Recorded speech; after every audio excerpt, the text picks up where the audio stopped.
Guys, setelah beberapa kali cobain HP Tecno yang punya value mantep di kelas harganya, sekarang gue penasaran sama tablet pertama mereka, Megapad 11 ini.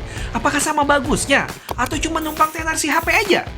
Dan iya, gue tahu tablet ini udah keluar lama banget. Makanya di video ini gue bakal fokus ke penggunaan real dari pagi sampai malam. Sekalian buat tahu daya tahan baterainya. Plus, ada satu hal yang bikin gue greget sama tablet ini. Yuk kita bahas. Oke, jadi gue mulai di jam 9.30 dengan baterai 100%. Yang langsung sarapan podcast dulu di YouTube. Kali-kali dapat inspirasi biar cepet kaya tanpa kerja. Hehe. Buat kualitas suara sih udah oke ya, plus kenceng juga. Gue gak mau lagi kerja, bos. Ini praktekin. Punya 4 speaker Dolby Atmos dan kalau volume dimaksimalin nggak berasa pecah. Tapi tergantung video aslinya juga sih. Untuk lagu gitu udah enak didengar.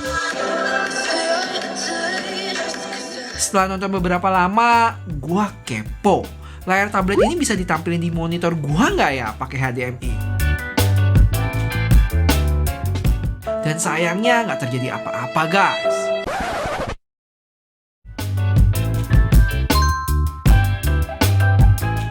Cuman kalau nge-cast ke TV ternyata bisa pakai koneksi WiFi. Jadi lebih lega nontonnya. Iya, yes gitu maksudnya ya. Nggak suka babi ya? Setelah nonton kurang lebih sekitar 3,5 jam, tadi kita mulai dari setengah 10. Baterai berkurang 20% ya. Dan habis ini kita mau keluar cari makan, sekalian kerja juga biar lebih fresh kerjanya di luar. Let's go. Sambil OTW ke tempat makan, gue mau cerita dikit impresi sama tab ini. Yang cukup niat ya, bagian belakangnya dibikin garis-garis timbul gitu. Yang mana kebanyakan tablet lain dibikin polos doang. Untuk material dari polikarbonat yang minim juga sama jiplakan sidik jari. Walaupun lumayan bertolak belakang sama bagian layarnya, sidik jarinya cukup berasa. Tapi kayaknya cuma di screen protectornya aja deh. Kalau dibuka mungkin lebih mending. Mungkin. Lanjut ke bagian layar yang punya ukuran 11 inch yang buat gua sih pas banget. Nggak kegedean kayak laptop, tapi nggak kekecilan juga kayak HP. Bezelnya emang bukan yang tipis banget, tapi justru ini poin plus. Jadi ada tempat buat jari supaya nggak langsung nyentuh layar. Oh iya, sama tablet ini juga dapat case bawaan. Nanti kita bahas lebih lanjut. Jadi sambil makan, gue mau sekalian kerja yang agak nyantai, yaitu bikin script. Yang mana gue pakai Google Keep di sini. Kadang pakai Microsoft OneNote juga. So far lancar dan gak lemot. Kenapa gue nggak pakai aplikasi notes bawaan? Mungkin udah kebiasaan aja kali ya. Karena kalau kita pakai Google Keep sama OneNote, kalau pindah device bakal kesync semua. Cuman kalau untuk kerja yang simple-simple, pakai notes bawaan mereka juga udah cukup sih. BT ini gue pakai SIM card ya, jadi nggak perlu cari-cari WiFi umum atau tethering ke HP. Oh ya, soal keyboard, karena Tecno nggak keluarin keyboard buat tab ini, jadi gue pakai yang universal aja, pakai Bluetooth. Kelar kerja dan makan, gue juga sempetin buat meeting sama Pipi nih. Mau ngomongin satu konten bareng dia lewat Google Meet. Yang biasanya sekalian multitasking share screen, plus coret-coret gambar pakai stylus universal gratisan. Yang gue dapat waktu di event mana gitu. Terus kalau telapak tangan kita nyentuh layar sambil coret gini, nggak bakal ketulis ya. Yang artinya fitur palm rejection di tablet ini nggak ada. Mungkin ini kali ya alasan Tecno nggak keluarin stylus.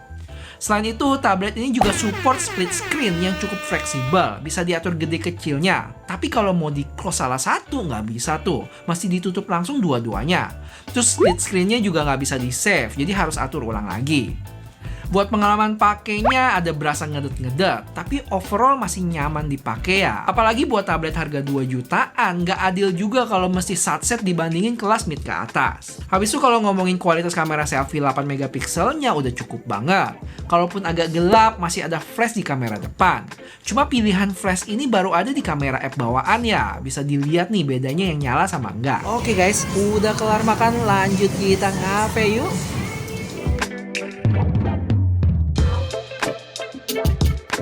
Oh ya, buat case-nya ini dia tipe yang ngeklip gitu. Terus kita dikasih 3 posisi berdiri, jadi tinggal disesuaikan aja.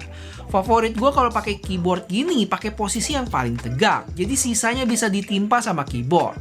Nggak makan banyak tempat. Cuman gue berasa kalau kita lagi pindahin tabletnya dalam posisi gini, kadang suka kepleset. Nggak ngelok gitu, jadi mesti hati-hati. Gue juga sempat pakai kamera belakang 13 megapikselnya yang udah cukup lah ya buat kerja kayak foto dokumen. Kalau dipakai buat foto cantik gini sih aneh banget dah. Emang gak diperuntukkan buat itu sih, jadi mending pakai HP aja. Terus kalau HP kalian sesama Tekno atau saudaranya, transfer data ke tablet ini juga gampang. Ada yang namanya instant transfer.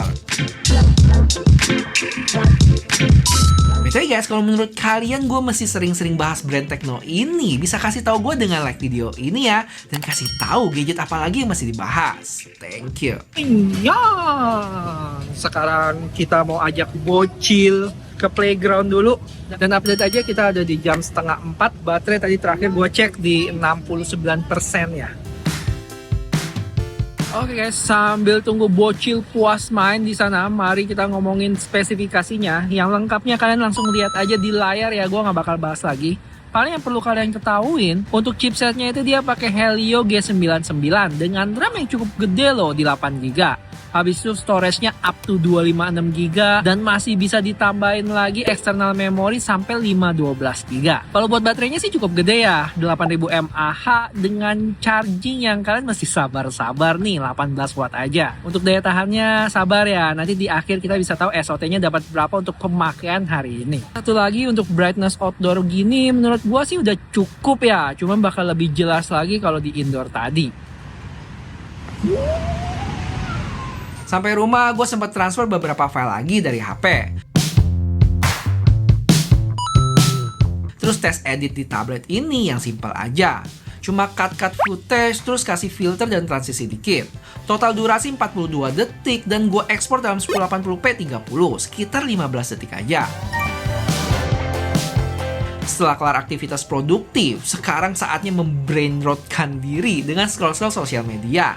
Kurang lebih IG sekitar sejam dan baterai berkurang 9%-an. BTW kalau ngomongin AI, tablet ini punya asistennya sendiri yang dinamain Ella. Okay, I'm going to turn on the selfie mode. Yang mana ini Ella yang sama ada di HP Tekno. Selain Ella, ada juga beberapa fitur kayak AI Translation yang bisa terjemahin ke banyak bahasa, termasuk Indonesia. Terus ada juga fitur buat ekstrak teks dengan tahan 2 jari lamaan di layar. Sampai Smart Scan yang bisa scan QR Code, dokumen, ataupun AI Measure buat ngukur gitu. Dan karena brain rotnya masih kurang guys, mari kita nge-game Mobile Legends di tablet ini. Gede banget suaranya. Yang dapat settingan mentoknya di Super HD ya. Pas main gini, kita juga bisa buka pop-up window ya. Jadi sembari nunggu hidup, bisa browsing atau scroll sosmed kalau mau lebih brain rotnya maksimal. Total gue main sekitar 40 menit, 2 match, dan baterai berkurang 10%. Duh, masih banyak lagi. Dan buat menutup aktivitas, bocil sempat ngerengek mau main game di tablet ini. Jadi biarin dia main dulu sambil gue share dikit apa yang bakal kalian dapat di paket penjualannya. Habis itu baru kita lihat total SOT-nya, oke? Yang mana di dalamnya ada 2 box, case sama tablet. Aksesorisnya lengkap, dapat charger 18 watt tadi sama kabelnya Type A ke Type C. Udah ditempel screen protector bawaan sama bonus stiker di belakang yang lengketnya kayak pasangan baru jadian 2 hari. Susah banget dilepas. Dan on-nya gue malah lap pakai tisu yang sekarang jadi putih gini. Salah sendiri dah. Habis itu gue setup tabletnya kayak biasa. Cuman nggak ada regis-regisan fingerprint karena emang nggak support. Terus pas kelar cukup bersih dari bloatware. Paling app Google aja. Yang kalau gue cek storage-nya udah kemakan 16GB. So far selama gue pakai juga nggak ketemu iklan. Dan akhirnya kelar juga. Bocil ngegame sekitar sejam dan baterai berkurang 7%. Yang mana sekarang ada di 35% di jam 8-an. Dengan SOT yang dapet di 8 jam guys, dengan baterai masih sisa di 35% tadi. Untuk pemakaian paling lama tadi ada di YouTube 3 jam, IG sejam, bocil ngegame tadi sejam, OneNote sama Mobile Legends sekitar 40 menit dan lain sebagainya. Kalau dihabisin, mungkin SOT-nya bisa dapat di 10 jam kali. Yang mana untuk pemakaian normal, gua rasa bisa tahan 1-2 harian kali ya. Jadi termasuk awet nih. Tecno Megapad 11 ini punya dua warna, ada yang abu-abu sama hijau. Sedangkan variannya ada dua ya, storage 128 dan 256 dengan RAM sama-sama 8GB. Kalau lihat selisih harganya nggak sampai 200.000, gua saranin kalau bisa langsung hajar yang 256GB aja. Overall, tablet pertama Tecno di Indonesia ini berhasil kasih value yang lebih di harga 2 jutaan. Baterai gede dengan daya tahan awet, performance baik yang punya RAM lega, audio mantap. Plus, ini gue belum sempat bahas lebih lanjut, yaitu support SIM card 4G juga. Punya gadget yang support SIM card itu bisa menenangkan kita supaya nggak was-was tethering ke HP yang lowbat atau tanya-tanya password wifi umum. Password wifi apa mas? Beban gaji. Bebannya gede, gajinya cilik. Tapi dibalik itu semua, ada satu hal yang menurut gue cukup penting dan bikin greget, yaitu software support yang masih tanda tanya besar. Gue cari di mana-mana nggak ketemu info jelas ya soal update ke depannya. Jadi kalau kalian tipenya yang harus ada updatean fitur baru, mungkin ini bisa jadi pertimbangan. Tapi kalau yang dicari itu tablet simple buat kerja ringan, nonton, terus ngegame casual, ya udah bisa dibilang lebih dari cukup. Dan kalau ingat lagi, ini tablet pertama dari Tecno loh, yang overall bisa kasih impresi positif at least buat gua. Ya semoga kedepannya bisa lebih baik lagi, terutama software support tadi. Tapi gimana menurut teman-teman? Apakah cukup meyakinkan buat ngelirik brand ini? Kasih tahu di komen ya. Siapa tahu pendapat kalian bisa bantu yang lagi bingung mau lirik tablet ini atau enggak.